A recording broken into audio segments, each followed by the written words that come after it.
할렐루야. 6월 12일 금요일 새벽 기도를 시작하겠습니다. 사도신경으로 우리의 신앙을 고백합니다.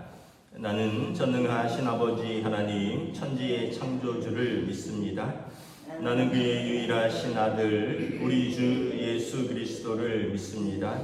그는 성령으로 잉태되어 동정녀 마리아에게서 나시고 본디오 빌라도에게 고난을 받아 십자가에 못 박혀 죽으시고 장사된 지 사흘 만에 죽은 자 가운데서 다시 살아나셨으며 하늘에 오르시어 전능하신 아버지 하나님 우편에 앉아 계시다가 거기로부터 살아있는 자와 죽은 자를 심판하러 오십니다. 나는 성령을 믿으며 거룩한 공교회와 성도의 교제와 죄를 용서받는 것과 몸의 부활과 영생을 믿습니다. 아멘. 찬송가 435장 찬양하시겠습니다. 찬송가 435장입니다.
고린도전서 15장 1절에서 11절까지 말씀입니다.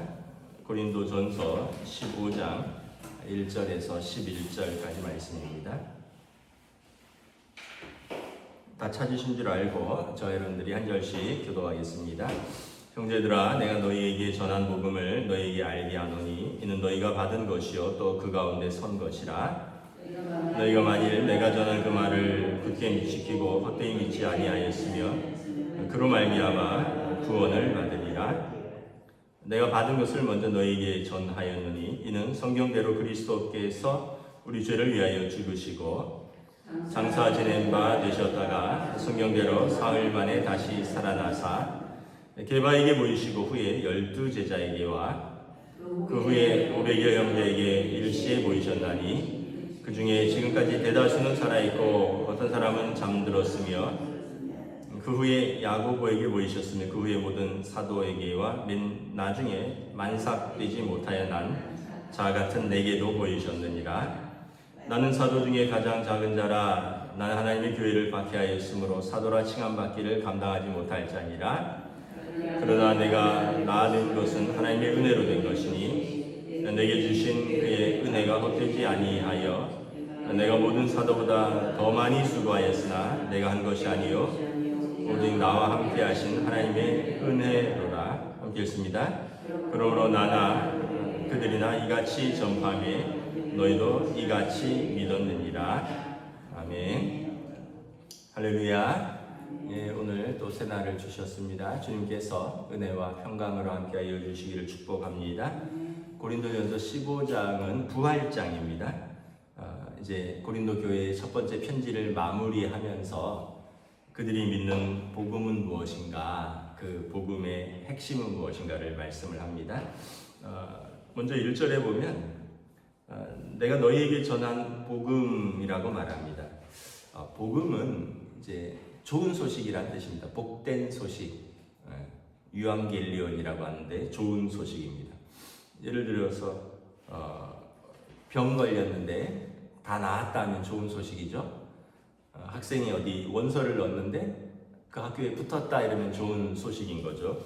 그런데 이걸 넘어서는 좋은 소식인데 어떤 좋은 소식이냐면 2절에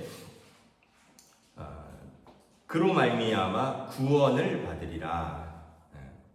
우리의 인생이, 우리의 영혼이 예수 그리스도로 말미암아 구원을 받으리라. 그러므로 그 말을 굳게 지키고 헛되이 믿지 말아라 라고 말씀을 합니다. 여러분 만약에 어떤 사람이 예를 들어서 요 앞에 있는 땅이 이제 나중에 서울시가 풀고 여기다 뭘 지을 건데 당신 그 땅을 사세요. 만약에 그래서 어떤 사람이 있는 돈 없는 돈 다 끌어모아서 그 땅을 샀다 그래요. 근데 이제 그거는 어떤 면에서 보면 그 사람을 믿기 때문에 그렇게 할 수 있는 거죠. 그래서 밭에 감추인 보화 비유처럼 밭에 감추어진 보화가 있는 것을 믿기 때문에 이제 그 모든 돈을 들여서 사는 거죠. 그 마찬가지로 여러분들이 그 말을 굳게 지키고 헛되이 믿지 마시라. 구원에 대해서 의심하거나 아니면은 헛되이 믿지 마시라. 그러면 이 복음과 구원의 내용은 무엇이냐라는 거죠. 3절에 보면 성경대로 그리스도께서 우리를 죄를 위하여 죽으시고 예수님의 십자가의 속량입니다. 그리고 장사 지낸 바 되셨다가 성경대로 사흘 만에 다시 살아나신 것입니다. 그러니까 십자가와 죽으심과 부활하심, 이게 복음의 핵심입니다. 3절에 보면 이것은 성경대로라는 거죠. 성경대로. 그래서 바울 사도가 이건 뭐 내가 만들어낸 얘기도 아니고 내가 받은 것을 여러분들에게 전하였다. 성경대로. 그래서 예수님께서 우리 죄를 위해서 죽으신 것을 믿는 것이고요. 또 죽으시고 성경대로 부활하신 것을 믿는 것입니다. 그래서 성경대로 죽으신 것이 어떤 의미가 있느냐라는 거죠. 그러면 로마서에 보면 하나님께서 우리 죄를 용서하신 것, 예수님이 십자가에서 우리의 죄값을 치르시고 우리를 용서하신 것, 이것을 믿는 것이고요. 그 다음에 부활하신 것은 뭐냐하면 이제 모든 믿는 자들이 살아나서 하나님 앞에서 영원한 생명을 살 것, 이것을 믿는 것입니다. 이거는 저는 이제 그렇게 생각을 합니다. 아마 병원에 이제 수술하러 들어가실 때 아마 이런 말씀들이 이렇게 생각날 것 같아요. 저 예전에 맹장이 터져서 잠깐 복막염 때문에 잠깐 수술 받았는데 4시간 수술하는데도 뭐 이제 깨어나는 거 다 포함입니다. 근데도 되게 걱정이 되더라고요. 야, 이거 들어갔다가 못 나오는 건 아니야? 이거 잠들었다가 못 깨어나는 것 아니야? 이런 마음의 두려움이 밀려오더라고요. 근데 저같이 이제 간단한 수술도 또는 젊은 사람도 이런 마음이 있는데 이제 연세가 많으시고 이제 하나님 나라가 진짜 물리적으로 아주 가까우신 분들, 그리고 또 진짜 큰 어떤 수술이나 이런 것을 앞두신 분들은 정말 이 믿음이 절실하겠구나. 그래서 젊은 사람들은, 건강한 사람들은 이게 조금 멀리 있는 것처럼 느끼지만 우리 앞에 있는 권사님들처럼 코앞에 다가온 것처럼 느끼는 분들, 또 가족들이나 이웃들 중에 큰 수술을 앞두고 있는 분들은 정말 이 믿음이 얼마나 우리를 담대하게 하게 할 것인가. 근데 이제 고린도 교회에서 뭐 여러 가지 문제도 있었지만 이 중에 어떤 사람들은 야, 어떻게 죽은 사람이 살아날 수 있느냐, 예수님이 십자가에 죽으신 것 그것까지는 내가 알아듣고 내가 믿을 수 있는데 죽은 사람이 살아난 것은 그거는 내가 못 믿겠다라는 거예요. 그러면 부활이 없으면 우리가 예수님이 부활의 첫 열매되고 우리가 주님의 뒤를 따라서 부활하여 영원한 하나님 나라의 생명이 없는 거잖아요. 그래서 뭐 내일 본문이지만 그리스도께서 죽은 자 가운데 살아나셨다 전파되었거늘 너희 중에서 어떤 사람은 어찌하여 죽은 자 가운데 부활이 없다 하느냐. 그러니까 부활이 없다라고 말하는 고린도 교인들이 좀 있었다라는 거예요. 그러니까 복음을 확대히 믿지 않고 굳게 믿으라 그랬는데 절반만 믿는 거죠. 예수님이 십자가에서 우리 죄를 짊어지고 고난 당하셨어. 여기까지는 믿는데 부활은 그건 못 믿겠다. 왜냐하면 이거는 본 사람도 없고, 그러니까 자기 경험으로 말하는 거죠. 내가 태어나서 한 번도 죽은 사람이 살아나는 걸 본 적도 없고, 그거는 상식적으로도 과학적으로도 이해할 수 없는 일이다. 그래서 바울 사도가 5절부터 부활의 증인들에 대해서 이야기합니다. 게바에게 보이시고, 게바는 베드로입니다. 후에 12제자에게와, 베드로가 무덤에 제일 먼저 뛰어갔죠. 그리고 12제자가 있는 곳에 예수님께서 나타나셨죠. 그 후에 500여 형제에게 일시에 보이셨다.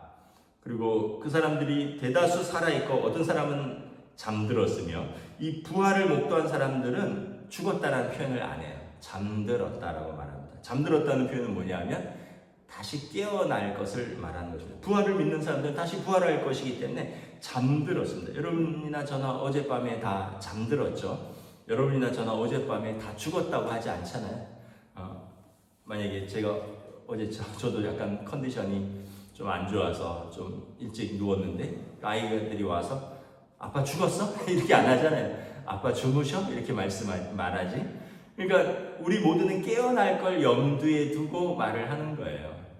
그래서 매일 우리는 사실은 잠듦을 통해서 죽음을 연습하고 매일 아침에 일어남을 통해서 부활을 연습하는 거죠. 이제 우리가 성도가 그리스도 안에서 죽은 것을 성경에서는 잠들었다라고 말합니다. 그리고 그들을 부활의 몸으로 깨우실 것이다.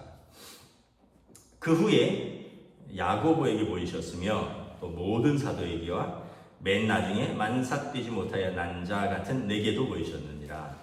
사도 바울이 아마 우리로 말하면 이제 뭐 칠삭동이나 팔삭동이쯤 되는 것 같아요. 그러니까 꽉 채워서 태어나지 못한, 그러니까 어떤 표현이냐면 자격 없는 나에게도 예수님이 나타나셨다. 부활하신 예수님.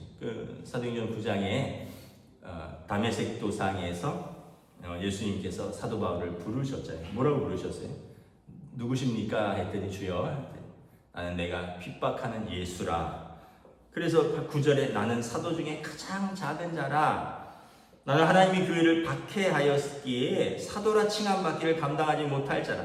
나는 도저히 내가 한 것을 보면 사도라는 자격을 받을 수 없는 그런 만삭되지 못한 자격 없는 나 같은 나에게도 예수님이 나타나셔서 부활하신 예수님이 나를 불러주셨고, 그래서 나의 나 된 것은 하나님의 은혜로 된 것이다. 내게 주신 그의 은혜가 헛되지 아니하여. 그에게 주신 은혜가 무엇입니까? 핍박하던 그를 불러서 하나님이 그릇으로, 이방인을 향한 그릇으로 삼으셨죠. 내가 그 은혜가 헛되지 아니하려 하여 내가 모든 사도보다 더 많이 수고하였다. 그동안 못했던 거 다 그냥 이제 몰아서 한다는 거예요. 그때는 예수님을 만나기 전까지는 박해하였던 사람이었으니 이제는 더 열심히 모든 사도들보다 더 많이 수고하였다. 그런데 내가 한 것이 아니요 오직 나와 함께 하신 하나님의 은혜로다. 은혜라는 뜻을 우리가 이렇게 좀 생각을 해보면 뭐 사랑스럽고 예뻐서 거저 베푸는 호의 이런 의미가 있는데 원래적인 의미는 거기에서 조금 더 들어가요. hen이라는 뜻이 이제 은혜입니다. 그래서 hen에서 한나 또 안나라는 여선지자가 있었는데 뭐 이렇게 나오잖아요. 다 은혜라는 뜻이고요. hen나. 근데 여기는 뭐냐면 하나님이 선택하신 사람들에게 베푸는 호의다 이런 뜻이 있어요. 그러니까 이거는 내가 뭘 해서 하나님께 받는 호의가 아니에요. 하나님이 선택해서 받는 호의예요. 그래서 우리가 어떤 그냥 일반적인 은혜를 넘어서는 거예요. 하나님이 나를 선택해서 하나님이 선택하신 나에게 베푸는 호의라고 생각해요. 그러니까 두 번의 호의가 있죠. 하나님이 나를 선택하신 것, 그리고 그런 나에게 호의를 베푸시는 거예요. 근데 이제 일반적인 은혜로 하면 모든 것이 은혜입니다 이런 표현을 우리가 쓰는데 그냥 일이 잘 돼서 하나님이 도와주셔서 은혜입니다 이렇게 생각할 수 있는데 그 앞에 하나님이 선택하셔서라는 표현이 들어있는 거예요. 제가 어제 우리 막내가 시험 공부를 식탁에서 하고 있기 때문에 저도 어제 좀 장염이 있어서 그냥 거의 하루 종일 누워 있었는데 잠깐 거실에 나와서 보니까 아무도 없는데 시험 공부를 열심히 하고 있더라고요. 저녁에 시험 보러 간다 그래서 제가 그냥 시험 보는 거 격려하려고 우리 딸은 왜 이렇게 이쁜지 몰라? 그랬더니 아빠 딸이니까 그렇지 뭐 학교 가면 예쁜 애들 천지야. 그래서 제가 아빠 딸이라서 그렇구나. 그래서 제가 아기 때부터 계속 예뻤는데 이랬더니 아기 때부터 아빠 딸이었으니까 그렇지.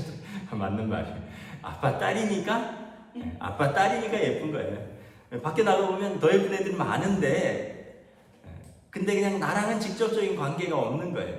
그러니까 하나님의 은혜는 하나님이 선택하신 하나님의 백성에게 대한 호의라는 거예요. 그래서 우리가 나의 나 된 것은 하나님의 은혜입니다 라고 얘기할 때 그냥 우리가 일반적으로 그냥 하나님의 나를 도와주시고 나를 사랑해 주신 은혜구나 이걸 넘어서서 먼저 하나님이 선택하셨구나, 하나님이 선택하신 사람들에게 베푸시는 하나님의 호의다 이걸 생각하면 은혜가 두 배가 되는 거예요. 하나님이 나를 선택하셨다고? 사도 바울이 그게 너무 감격스러운 거예요. 교회를 핍박하는 나를 하나님이 선택하셨다니.